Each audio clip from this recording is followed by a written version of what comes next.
2 Samuel 20. Just then, a good-for-nothing named Sheba, son of Bichri, the Benjaminite, blew a blast in the ram's horn trumpet, calling out, "We've got nothing to do with David. There's no future with us with the son of Jesse.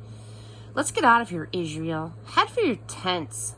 And so, all the men of Israel deserted David, and they followed Sheba, son of Bichri. But the men of Judah stayed committed, sticking with their king all the way from the Jordan to Jerusalem.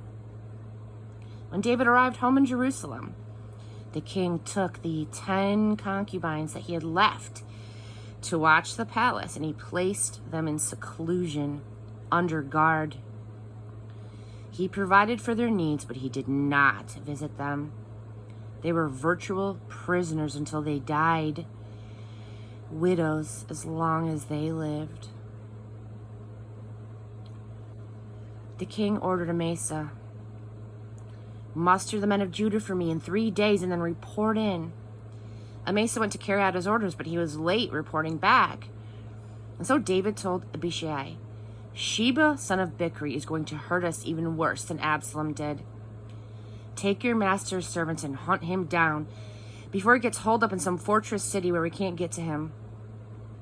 And so, under Abishai's command, all of the best men, Joab's men and the Kerethites and the Paleothites, they left Jerusalem to hunt down Sheba, son of Bichri. They were near the boulder at Gibeon when Amasa came their way. Joab was wearing a tunic with a sheathed sword strapped on his waist, but the sword slipped out and fell on the ground. Joab greeted Amasa, "How are you, brother?" And he took Amasa's beard in his right hand as if to kiss him. Amasa didn't notice the sword in Joab's other hand. Joab stuck him in the belly, and his guts spilled to the ground. A second blow wasn't needed. He was dead. And then Joab and his brother Abishai continued to chase Sheba, son of Bichri. One of Joab's soldiers took up his post over the body and called out, "Everyone who sides with Joab and supports David, follow Joab." Amasa was lying in a pool of blood in the middle of the road. The man realized that the whole army was going to stop and take a look, so he pulled Amasa's corpse off of the road into the field and threw a blanket over him so it wouldn't collect spectators.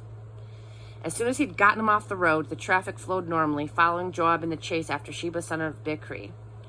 Sheba passed through all the tribes of Israel as far as Abel-Beth-Maachah.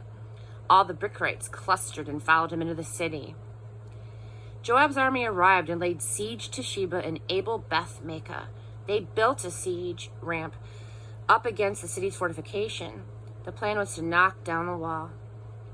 But a shrewd woman called out from the city, "Listen, everybody, please tell Joab to come close so I can talk to him."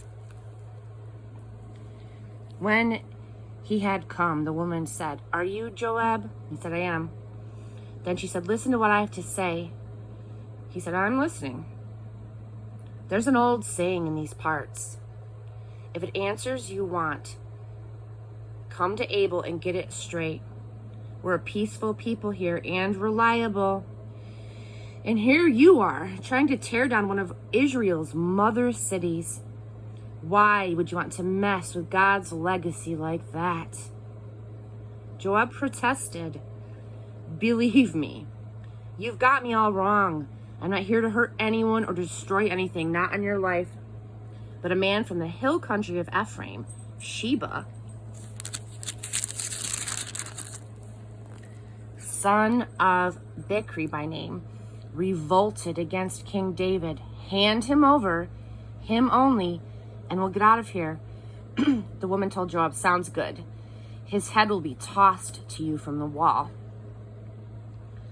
The woman presented her strategy to the whole city, and they did it.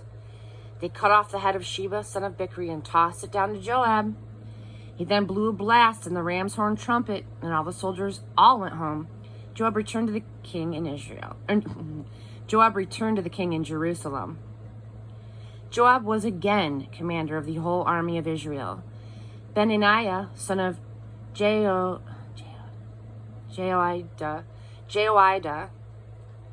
was over the Kerethites and the Pelethites. Adoniram over the work crews. Jehoshaphat, son of Ahilud was clerk. Sheba was historian. Zadok and Abiathar were priests. Ira the Jeriite was David's chaplain.